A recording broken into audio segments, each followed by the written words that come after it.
السلام عليكم، ازيكم يا بنات يا حلوين؟ عاملين ايه؟ اخباركم ايه؟ وحشتوني. بطلب منكم رجاء بعد اذنكم من فضلكم، بالله عليكم بالله عليكم.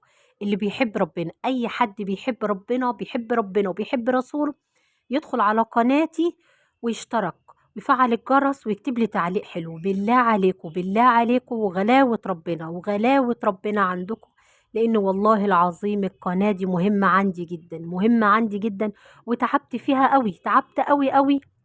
ونفسي احس بالتعب اللي انا تعبته، نفسي احس ان هي كده شغاله والناس متابعاني ادخلوا، طيب ادخلوا قولوا لي رايكم، حلوه ولا مش حلوه؟ وانا والله يعني هاخد برايكم. الحاجه الكويسه قولوا لي عليها كويسه، والحاجه اللي مش حلوه قولوا لي عليها. انا بحاول اعمل على قد ما اقدر.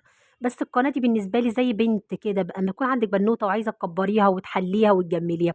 بالله عليكم غلاوة ربنا عندكم، تدخلوا وتشتركوا وتفعلوا الجرس وتشتركوا في القناة وتكتبوا لي تعليق حلو. يا رب أي حد هيخش على قناتي ويكتب تعليق أو يشترك في القناة أو يفعل الجرس، يا رب يتحقق له كل أمنياته. كل البنات اللي نفسها تتجوز تتجوز، كل البنات اللي نفسها تتخرج تتخرج من أعلى الكليات، كل الستات اللي زعلانة تفرح، كل الرجال اللي مش لاقية شغل وستات مش لاقية شغل وبنات مش لاقية شغل يلاقوا شغل من الصبح. يا رب اسعد الأمة الإسلامية واسعد الأمة كلها.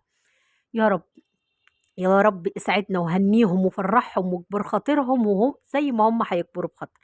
بالله عليكم بالله عليكم ادخلوا تابعوني ونوروني وشرفوني واكتبوا لي تعليق حلو. يعني اللي هيسمع الفيديو ده ويقتنع بيه يكتب لي تعليق حلو، يقول لي انا جاي لك تبع الفيديو. بالله عليكم بالله عليكم، هستنى رايكم وكومنتاتكم وتعليقاتكم واشتراككم وتفعيل الجرس. بالله عليكم بالله عليكم، انا مستنياكم. تابعونا ونورونا وشرفونا. يا رب الايام دي تكون سعيدة علينا جميعا يا رب.